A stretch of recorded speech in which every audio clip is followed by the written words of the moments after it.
हम इंडियंस को गोलगप्पे बहुत पसंद है, लेकिन मैं आपके साथ ये शर्त लगा सकता हूँ कि इस इंसान से ज्यादा पसंद नहीं होंगे आपको। एक्चुअली नोएडा में एक गोलगप्पे वाले को एक इंसान ने चाकू मार दिए, खाली इसलिए क्योंकि उसे गोलगप्पे देने में थोड़ा टाइम लगा रहा था। अरे शुक्र है किसी ने इस इंसान से उधार के बारे में नहीं पूछा। संभल के पूछो, इससे नहीं तो काटा लगा मुझे ये। लेकिन मुझे लगता है कि खाली गोलगप्पे लेट देने की वजह से कोई किसी पे चाकू नहीं चलाएगा। शायद उसने ये गोलगप्पे कैसे बनाए थे वो देख लिया होगा। टेस्ट यहाँ है एवरेस्ट चाट मसाला। भगत जी इन्हीं हाथों से सुसु करते हुए और इन्हीं हाथों से अब गोलगप्पे खिलाएंगे। सच्ची ये वीडियो देखने के बाद तो अगर मैं होता तो मैं भी चाकू चला देता। मैं आपसे एक फ्लेवर के बारे में सर बताना चाह रहा हूँ। फ्लेवर के बारे में आपसे ये कहना चाह रहा हूँ कि बंदूक भी हमारी होगी और गोली भी हमारी होगी। अरे भगत राम जी, अगर ये खाने के बाद कोई बीमार हो गया तो मेडिकल खर्चा कौन उठाएगा? एक दफे कोई मनुष्य को खा ले लीवर साफ रहता है। अच्छा जी, जड़ी बूटियां है सर। अच्छा जड़ी बूटियों से बनाया है ये। तो मिर्च में तो बदनाम है सर। मैं कह रहा हूँ सुधर जाओ, नहीं तो नोएडा वाले के बाद नेक्स्ट नंबर आपका है। अगली न्यूज है राजस्थान से। यहाँ एक औरत अपने जेठ के साथ लिव इन में रह रही थी, वो भी अपने 12 बच्चों के साथ। लेकिन असली न्यूज ये नहीं है। असली न्यूज ये है कि एक दिन इस औरत की और उसके जेठ की बहस हुई और इस औरत ने अपने जेठ की जान ले ली, उसका अंडकोश दबा के। क्या हो रहा है? नहीं seriously, it's not a funny thing. Women safety के लिए बहुत सी ऑर्गेनाइजेशंस हैं। अब आदमियों को भी एक मैन कमीशन की बहुत जरूरत है, लेकिन ये सुनते ही फेमिनिस्ट के पीछे आग लग जाएगी। बलात्कारी हो तुम, बलात्कारी हो तुम। तेरी सूरत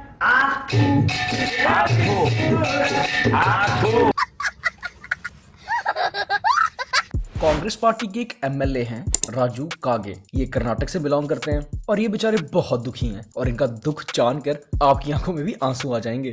क्या बात कर रहे हैं?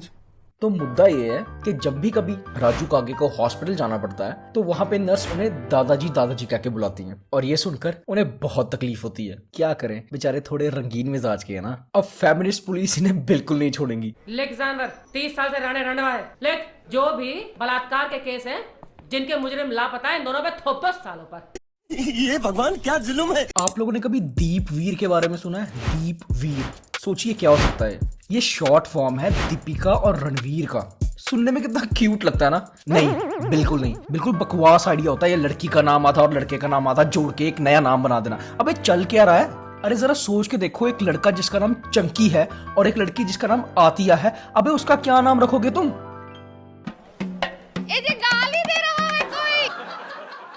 अच्छा अब हुआ क्या, 2018 में इन दोनों की शादी हुई, सब कुछ मक्खन की तरह चल रहा, लेकिन एक गलती कर दी इन्होंने कॉफी विद करण में जाके। This is Coffee with Karan. We want to see your talents. We want to see your talents. ये मुंह से सुपारी निकाल के बात कर रहे बाबा।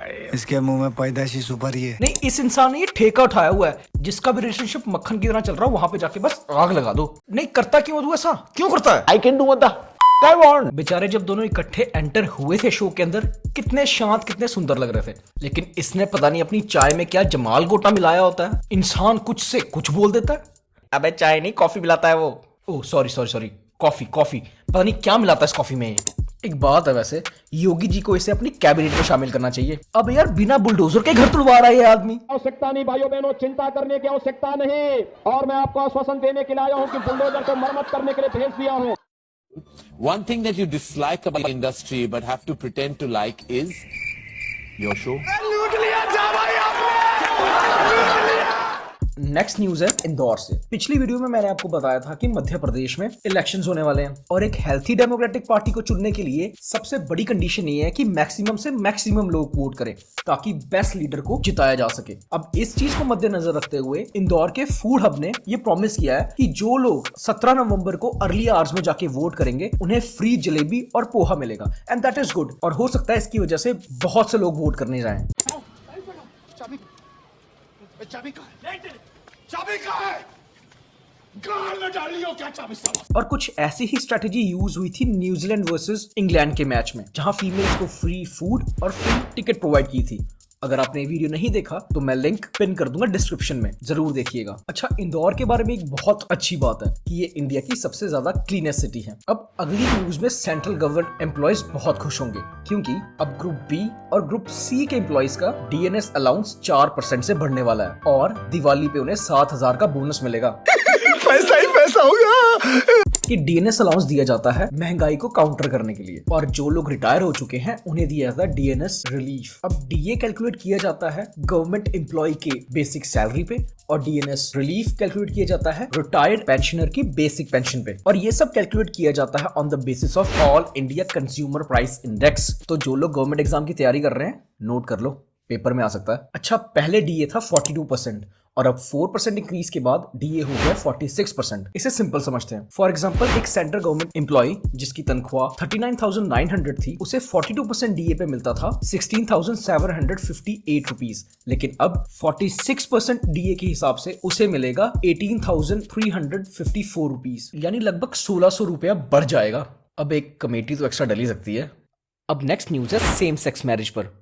अब बहुत से LGBTQ के रिप्रेजेंटेटिव्स ने सुप्रीम कोर्ट में ये याचिका दी थी कि उन्हें सेम सेक्स में मैरिज करना अलाउ किया जाए। जो नहीं जानते, मैं आपको पहले बता दूं कि आर्टिकल 377 को हटाकर सुप्रीम कोर्ट ने सेम सेक्स मैरिज को डीक्रिमिनलाइज कर दिया। मतलब इससे पहले अगर कोई सेम सेक्स के दो व्यक्ति इंटरकोर्स करते पकड़े जाते तो उसे एक क्रिमिनल एक्टिविटी माना जाता, लेकिन इसके हटने के बाद अब ऐसा कोई लीगल एक्शन नहीं लिया जा सकता इनके खिलाफ। लेकिन शादी से दिक्कत है सुप्रीम कोर्ट को, क्योंकि गवर्नमेंट के अकॉर्डिंग सेम जेंडर में आप सेक्स तो कर सकते हैं, वो लीगल है, लेकिन शादी करना अभी तक लीगल नहीं है। और शादी को अलाउ ना करने के पीछे कुछ मेन रीजंस हैं। सबसे पहला है कि अगर ऐसी मैरिजेस लीगल की जाती हैं तो बहुत से चेंजेस करने पड़ेंगे मैरिज एक्ट्स में, प्रॉपर्टी ट्रांसफर रूल्स में, इवन बैंक के डॉक्यूमेंट्स तक चेंज करने पड़ जाएंगे, जिसे इस समय इंडिया अफोर्ड नहीं कर सकता। चलिए देखते हैं सेक्शन 377 कहता क्या था। कोई भी इंसान अगर नेचर के ऑर्डर के अगेंस्ट किसी आदमी, किसी औरत या किसी जानवर के साथ सेक्सुअल एक्टिविटी करता पकड़ा जाए तो उसे पनिश किया जाएगा, जिसमें consensual sex between same gender भी इंक्लूडेड था, जिसे अब हटा दिया गया है। अगर आप कंसेंशुअल सेक्स करते हैं सेम जेंडर के साथ तो उसे अब क्रिमिनल एक्ट नहीं माना जाएगा। लेकिन अभी भी सेक्शन 377 एप्लीकेबल है बच्चों और जानवरों के साथ इंटरकोर्स के केस में, तो पीडोफाइल्स थोड़ा बच के।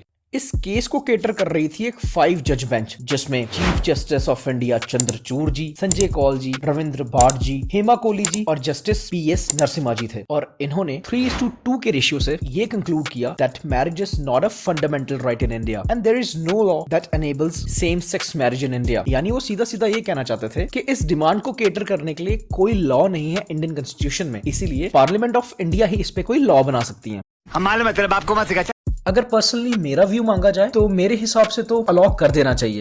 हराम के पिल्ले तू है कौन? क्योंकि if the government is allowing them to have sex तो भाई शादी में क्या दिक्कत है। 2 न्यू गवर्नर्स अपॉइंट हुए हैं। सबसे पहले रघुवर दास जी, जो कि बीजेपी से रिलेटेड है और झारखंड के फॉर्मर CM रह चुके हैं, और दूसरे हैं इंद्रसेन रेड्डी जी, ये भी बीजेपी से बिलोंग करते हैं और त्रिपुरा के लिए अपॉइंट हुए हैं। अगली न्यूज है भारत वर्सेस इंडिया। अब NCERT यानी national council of educational research and training ने एक पैनल का गठन किया, जिसने रेकमेंड किया कि इंडियन टेक्स्ट बुक्स में इंडिया की जगह भारत का यूज किया जाए और एंशिएंट हिस्ट्री को अब से क्लासिकल हिस्ट्री कह के संबोधित किया जाए। उसके अलावा हिंदू विक्ट्रीज को थोड़ा ज्यादा हाईलाइट किया जाए, जो कि एक बहुत अच्छा स्टेप है, क्योंकि हमारी बुक्स में हिंदू राजाओं की जीत बस उतनी ही देखने को मिलती है जितना कैशूनट में कैशूनट देखने को मिलता है। मुझे क्यों तोड़ा? चलो उठाओ। क्योंकि history is all about perspective और पर्सनल बाइसेस तो चलते ही रहते हैं। जैसे फॉर एग्जांपल औरंगजेब, जिसने लाखों हिंदूज और सिख्स का कत्लेआम करवाया, उसे एक रिलीजियस किंग की तरह पेश किया गया और उसके सारे कुकर्मों को इस बात से व्हाइट वॉश करने की कोशिश की गई कि उसने कुछ मंदिरों को दान दिया था। बड़ा हरामी हो बेटा।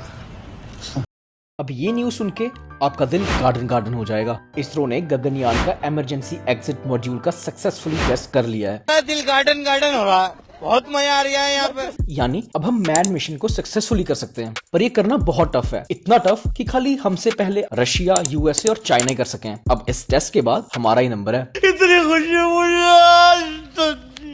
इस टेस्ट के लिए 3 इंडियंस को चुना जाएगा, जिसमें से एक फीमेल होगी और इसे कहते हैं असली विमेन एम्पावरमेंट। आजकल के सूडो फेमिनिस्ट की तरह नहीं, जिनके अकॉर्डिंग खाली 4 मोर शॉर्ट्स वाली लड़कियां ही एम्पावर्ड हैं। ये मिशन किया जाएगा श्रीहरिकोटा से, जिसमें GSLV MK3 को यूज किया जाएगा, जिसे 16 मिनट लगेंगे लोअर अर्थ ऑर्बिट को रीच करने में। जिसके बाद हमारे साइंटिस्ट 5 से 7 दिन आउटर स्पेस में रहेंगे और फिर धरती पे वापस आ जाएंगे। सुनने में सच्ची कितना फैसिनेटिंग लगता है ना। वो तो पैसे लगा के जा रहे हैं ना, हम तो ऑलरेडी चांद पे रह रहे हैं, आपको नहीं पता? नहीं मतलब हम कैसे, हम तो चांद पे नहीं रह रहे। चांद पे पानी है? पानी नहीं है। हाँ तो इधर भी नहीं है। वहाँ पे गैस है? नहीं गैस। इधर भी नहीं है। वहाँ पे बिजली है? नहीं। ये अभी देखे लाइट नहीं है इधर भी। हाँ इस टाइम इधर। अगर आपको ये वीडियो पसंद आया तो इसे लाइक करें, शेयर करें और चैनल को सब्सक्राइब करें। तब तक के लिए जय हिंद, जय भारत।